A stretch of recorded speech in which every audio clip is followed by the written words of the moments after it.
looking swell, Dolly. I can tell, Dolly. You keep going. If you close your eyes for just a second and you think of the word Renaissance, you're probably going to think of Italy, the 16th Chapel, maybe even Da Vinci. But there was another Renaissance in a completely different country and actually in a few hundred years later. This was known as the Harlem Renaissance. The Harlem Renaissance was known as being the rejuvenation of African American art, and is also being credited with inspiring African American colonies who lived in France at the time. Now first, let's set the scene. It's the 1920s, the First World War has just ended, and America is currently experiencing an economic boom. Because of this, Black consciousness became on the rise and therefore became more prominent. In this video, we'll be looking at 7 artists from the Harlem Renaissance. So first, we'll start off with Langston Hughes, who is often referred to as the leader of the Harlem Renaissance, and he became very well known because of his poetry and his playwriting skills. Now, he wasn't actually born in New York, he was actually from Missouri and born in 1902. He grew up in Kansas and was raised by his grandma until he was 13. Later on, he moved to Cleveland, Ohio with his mother and her new husband, and it's at this point where he started writing his poetry while he was in high school.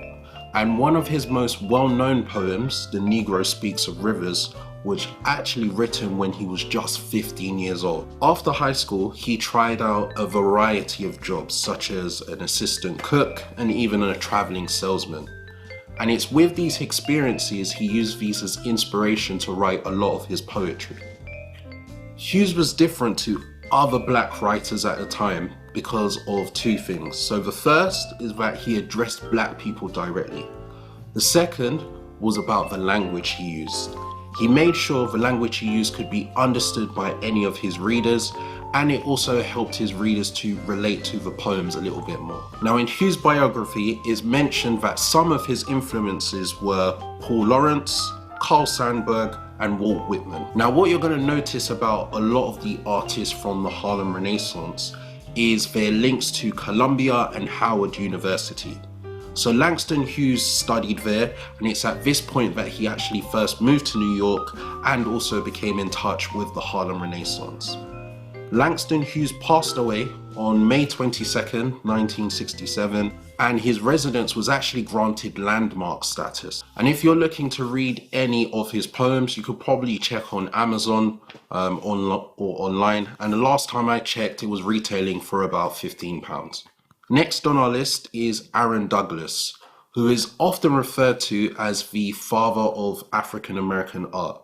And he was a leading painter and graphic artist at the time. Now, like Hughes, he was actually born in Kansas and only moved to New York after he had finished 2 years of teaching at Lincoln High School. And when he moved in 1925, the Harlem Renaissance art scene was already flourishing.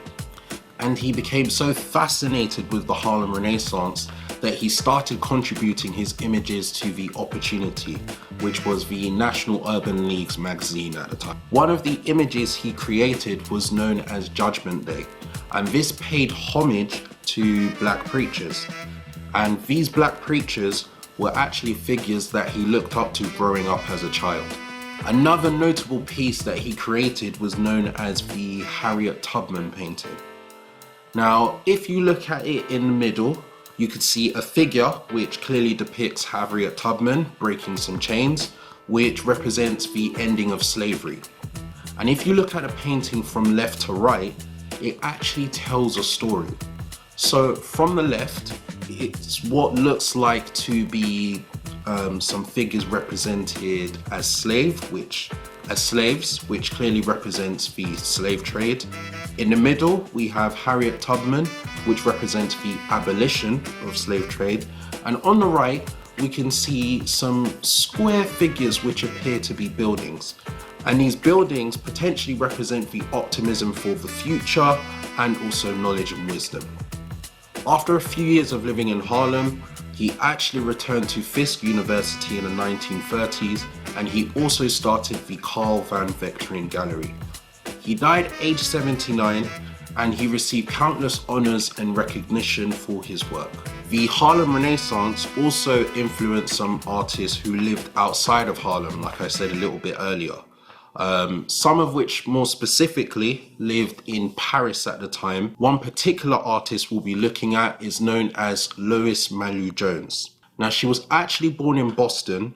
She had a short stint with the Harlem Renaissance, but much of her career was mainly in Paris. And if you do hear some background noise, do apologize, but it's the quarantine and everyone's at home. So she started art from a very young age, as she showed an interest when she was young, and essentially her family just continued to encourage her to do so. It was interesting that my parents realized that I was talented, and they gave me paints and paper and encouraged me, so that it began very early. Now, at the age of 17, she held her first solo exhibition. And it's at this exhibition she experimented with her influences from African masks. Now, another artist we know who also experimented with his influences from African masks was Pablo Picasso. Later on in life, after graduating with a degree in art and design, she went on to teach at Howard University. Now, one thing that's very interesting with her career is that she mentions early on she used to get her white friends to actually deliver paintings to art galleries for competitions. And the reason why she done this is because she actually had an award taken away from her when they found out she was black.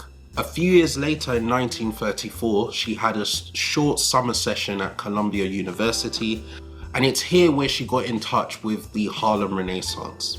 And after this, she continued studying African masks, which became the main theme for her work. So some of my favorites from her work are the Ubi Girl from the Tai region and the Ascent of Ethiopia. They told me, Lois, you know, you're talented, but you're not going to make it in this country. You're going to have to go abroad, because the establishment here in this country was not interested in the work of black artists. Okay, so next on our list was Augusta Savage, who was a sculptor from Florida. Now, she also started art from a very young age, but initially her father wasn't so supportive. This is because her father, being a minister, believed that sculpting was a form of sin. But if there was one word to sum up Savage's story, it would be perseverance.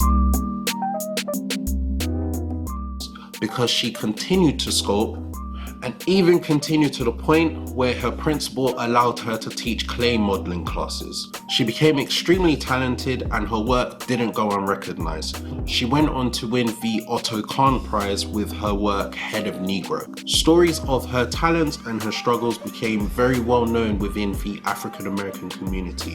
And because of this caused groups of black women to begin fundraising, pooling their money together, and saving enough so they can send her to Paris. Now, at the time, it definitely seemed like Paris seemed to be the epicenter of art, and it makes sense with its long history of producing great artists and also great art movements like the Impressionists. So she exhibited in Paris and actually won 2 additional awards, and then she began touring to other parts of Europe. Now, in the early 1930s, the Great Depression had kicked in, so this meant art sales had gone down and general interest in arts and culture had decreased.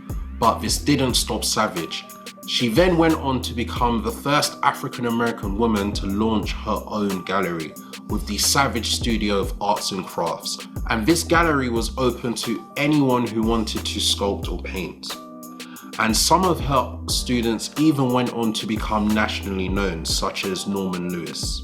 Gwendolyn B. Bennett was known for her writing during the Harlem Renaissance, and she was particularly well known for her contributions to The Opportunity, which was an academic journal published by the National Urban League. She was actually born in Texas and moved to Washington a few years later because her father planned to study law and her mum planned to become a beautician. Later on, her parents divorced and her mother was granted custody. However, It's noted that she was kidnapped by her father, and it's at this point she first moved to New York. So during her time at school, she won first place at the school art contest and was the first African American to join the art and literary societies. Winning a school contest doesn't sound that significant. For the time period, it really was. I want you to imagine this is a time period where segregation was still fully legal, and Rosa Parks didn't refuse to get up from her seat till 1955. So for her to win that contest, she didn't just have to be good, she had to be exceptional. Now we'll be looking at Meta V. Warrick Fuller, who is known for her poetry, her paintings, and her sculptures.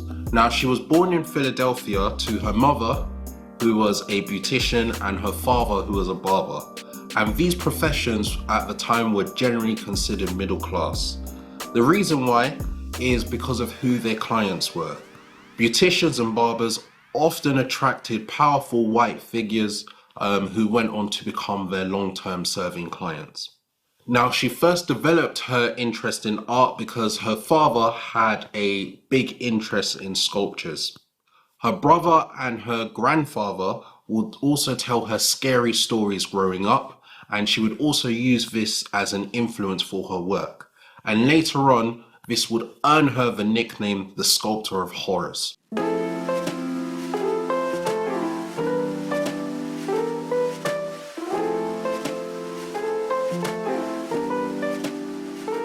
Like her peers, she first really started honing her skills while at high school, and then later on she got the opportunity to move to Paris.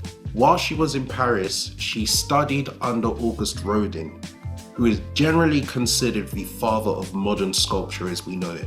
Fuller's works also had a strong social commentary and often represented the issues that were facing Black people at the time.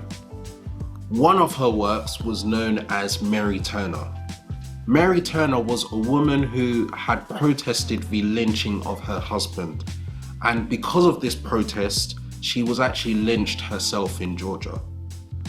If we take a look at the statue, we could see a woman cradling a baby, which essentially represents Mary Turner, and at the base we could see flames and hands reaching towards Mary, which represents the mob at the time. And finally, we have the photographer James Van Der Zee, who was known for his portraits of Black New Yorkers, and it's said he produced the most comprehensive documentation of Black New Yorkers during that time. He was born in Massachusetts, and at a young age he first wanted to become a violinist. He only started taking photos as a teenager when he bought his first camera and just started taking loads of photos of his family members. So he actually first wanted to become a violinist at a young age, but he bought his first camera as a teenager and then just started taking several photos of his family. When he was really young, he actually wanted to first become a violinist, and he only bought his first camera as a teenager, where he started experimenting and just taking loads of pictures of his family members. He moved to Harlem quite early in the Harlem Renaissance in 1906 with his father and his brother, and he first took up jobs such as an elevator operator and a waiter as well. So not only was he very skilled with the camera, but he was also very skilled with the violin and the piano, and this granted him a place in the Harlem Orchestra. He moved to New Jersey for a few years to take up a job at a portrait studio, and then moved back to Harlem in 1911 while there was an influx of immigrants who were also moving in at the same time. And in 1911, he actually set up his first studio with his sister, and then his second studio with his wife. And after this, he went on to capture hundreds of photos during the First World War, and also went on to capture many more photos of Black New Yorkers. Some notable New Yorkers he caught was Marcus Garvey and Florence Mills. Now, what these artists achieved at the time was really significant. This is a time period before Rosa Parks, as I already mentioned. Lynching was really prevalent in America. There was a severe lack of resources, and Black people were not viewed as equally as white people. It's really a shame that it really all ended because of the Great Depression, and it just makes you ask the question, will we ever see a similar type of Renaissance again? And if it does appear again, will it be recession proof? Thank you for watching this video. If you enjoyed it, give it a thumbs up and a like. Let me know in the comments what you think or what you want the next video to be on.